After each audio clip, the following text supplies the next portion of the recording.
Et bonjour, c'est Gwede Ali Bonon. Bonjour Rachida. Merci d'être sur ce plateau. Vous êtes l'incontournable invité de vendredi. Ouais. Et avec vous, on parle aujourd'hui. Vous nous rappelez les thèmes d'aujourd'hui. On parle du stress. Oui, en période d'examen surtout, parce que bientôt c'est le CEP, le BEPC, puis le baccalauréat. Voilà. Et on sait comment ça se passe puisque nous sommes tous passés par là. Tout à fait. Et donc, à la veille des examens, on peut être angoissé, on peut être stressé. Et vous êtes là pour nous aider en tout cas à passer ce cap important avant examen. Et nous avons quelques questions pour vous. Il y a des internautes qui ont envoyé quelques questions. Mais avant, c'est quoi le stress, Gwede Ali Bonon, et comment on peut le définir? Mais c'est tout simple. Le stress, c'est cet état physique qu'on peut observer avec les yeux et qu'on peut ne pas observer également avec les yeux, qui surgit quand une personne se retrouve devant une situation qui la dépasse. Donc, quand vous subissez une pression et vos ressources intérieures sont faibles par rapport à la pression que vous subissez, on va parler de stress. Et physiquement, on peut voir que le cœur commence à battre, il y a une sueur qui vient au niveau du front ou de tout le corps, il y a une envie d'aller aux toilettes qu'on n'arrive même pas à définir, il y a des tremblements des mains ou de tout le corps. Voilà, donc il y a plein de manifestations qu'on peut observer chez quelqu'un qui est stressé, aussi bien physiquement qu'intérieurement. Et il y a plein d'idées qui peuvent venir dans la tête de quelqu'un qui est stressé. C'est toujours négatif ou on peut tirer quelque chose de positif? On ne dirait pas négatif ou positif, mais on dirait plutôt que c'est une situation logique. C'est une situation qui se comprend. Quand quelqu'un n'est pas du tout stressé, on peut se poser des questions sur son fonctionnement. Donc devant un événement qu'on ne maîtrise pas, un événement sur lequel on n'a pas le contrôle, on est naturellement stressé. Mais c'est quand le stress déborde et handicape la personne, quand le stress empêche la personne d'accomplir une tâche ou de rester équilibré, c'est en ce moment-là qu'on peut s'inquiéter et trouver une manière d'aider la personne. Sinon, le stress est un état naturel face à une demande excessive sur la personne.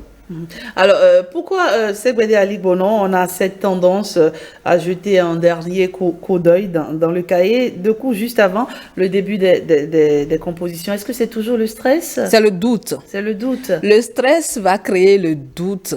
Et le doute va créer aussi le stress. C'est comme un cercle qui est là. C'est le doute et c'est la peur. Parce qu'a priori, un examen, on suppose qu'on ne connaît pas le contenu, qu'on veut être évalué, examiné, donc on veut toujours se rassurer qu'on a tout maîtrisé. Donc, c'est le doute qui naît dans l'esprit de l'apprenant qui fait que même à quelques secondes de la composition, il peut avoir tendance à jeter un coup d'œil dans le cahier, ce qui n'est pas toujours une meilleure attitude dans tous les cas.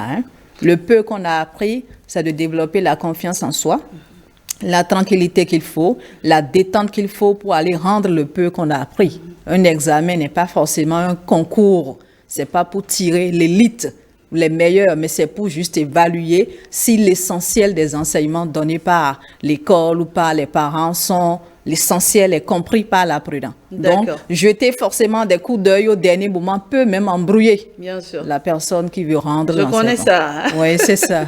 Et quels sont les conseils que vous pouvez donner aux élèves qui nous regardent pour éviter le stress en période d'examen? Parce que c'est déjà les derniers jours. Tout à fait. En ces moments-ci, il faut développer une hygiène de vie. Parce que le stress, c'est pas de la sorcellerie. C'est pas envoyé par un dieu quelque part qui tombe sur la tête de l'individu. C'est un ensemble de processus dans les comportements, dans les attitudes qui créent le stress, aussi bien au niveau de la personne que dans l'environnement. Donc, c'est important de rappeler aux uns aux autres de développer une certaine qualité de vie, une certaine hygiène de vie. Et de façon nominative, j'allais plutôt dire, il faut bien dormir en ces temps-ci. D'accord. Oui, le sommeil est fondamental pour agir sur tout l'équilibre, pour pouvoir rendre ce qu'on a compris. Il ne faut pas tricher avec le sommeil. Parce que quand on va tricher avec le sommeil, ça va entacher la concentration, l'attention, la mémorisation, et la personne aura l'impression qu'elle ne comprend plus rien ou qu'elle ne sait plus quoi écrire. Et plus elle aura l'impression qu'elle n'a pas compris les enseignements, plus le stress va monter. Donc, il est important de bien dormir, de ne pas faire des nuits blanches en ces temps-ci, d'avoir une légère activité sportive, ou un peu d'activité de détente, de la relaxation, de ne pas se priver totalement des belles musiques. Ce n'est pas en abuser, ce n'est pas aller dans une boîte de nuit, non, mais c'est d'écouter de temps en temps les musiques qui vont détendre et qui vont positiver la personne. Donc, il faut simplement lâcher prise. Il faut lâcher prise, voilà. Les moments de révision, c'est des moments de lâcher prise, de se faire confiance, également d'avoir une alimentation équilibrée, de ne pas abuser d'aliments, mais également de ne pas rester à jeun. Très bien. Voilà. Nous avons 2 questions d'internautes. Il y a notamment cette question de Bocor, Roland Calix, qui dit ceci. À l'approche des examens, j'ai l'impression que tout m'échappe et je n'ai rien dans ma tête. Quelle est la meilleure façon pour gérer ça? Mais j'ai commencé déjà par le dire indirectement. Cette impression que les apprenants ont, il y a des causes. C'est la peur, c'est le doute, c'est la fatigue. La peur parce qu'ils n'ont pas le contrôle sur la composition, sur le contenu. Donc du coup, l'esprit les trompe, c'est une impression. Ils ont bien les choses dans la tête, mais l'esprit trompe pour dire, mais tu ne sais pas suffisamment. Il faut que tu apprennes encore, tu apprennes encore. Donc c'est la peur et le doute. La confiance en soi pourrait régler cette situation de dire, je n'ai plus rien en tête. Alors, deuxième chose, c'est le surménage, c'est la fatigue de l'esprit. Le fait de ne pas bien dormir, le fait d'apprendre un peu trop, le fait de prendre certaines substances comme le café, l'alcool, le cannabis pour se doper, tout cet ensemble de choses agit sur les fonctions cognitives et va empêcher les apprenants d'assimiler ou de mémoriser. Donc, il faut éviter d'avoir peur, rester naturel et zen. Et il faut éviter de se fatiguer à l'excès pendant les moments de révision ou les derniers temps de l'examen. Voilà, et donc, là, vous allez avoir que toutes les idées sont en place. Et on saura traiter l'épreuve à temps, n'est-ce pas? Tout à fait. Il y a quelques petits secrets à ce niveau-là pour gérer le stress. Devant l'épreuve, et pouvoir finir à temps l'épreuve, devant l'épreuve, il ne faut pas se précipiter. C'est pas un fantôme l'épreuve, il faut lire posément. Il faut lire posément et relire, et il faut lire les consignes. On peut avoir l'impression que l'épreuve est très facile, mais quand on rate les consignes, on aurait raté toute l'épreuve. Donc, il faut lire posément et lire les consignes. Si on a un semblant de vide dans la tête, ou si le cœur commence pas à battre, il faut prendre son temps et se concentrer sur sa respiration. Faire quelques jeux de respiration, se concentrer un peu sur son corps, ça permet de détendre et d'aérer un peu plus le cerveau et les idées commencent par revenir. Il faut se rappeler, par exemple, une histoire drôle. Un conseil d'un professeur, voilà, un parent qui nous dit du courage, le sourire d'un enfant. Tout ça permet de retrouver une tranquillité intérieure et de composer en paix. Merci à vous, Segwede Ali Bono. Le stress, en tout cas, pour ma part, je pense que c'est dopant aussi. Hein. Ben oui. C'est dopant. Ça me rappelle ce jour de ma soutenance.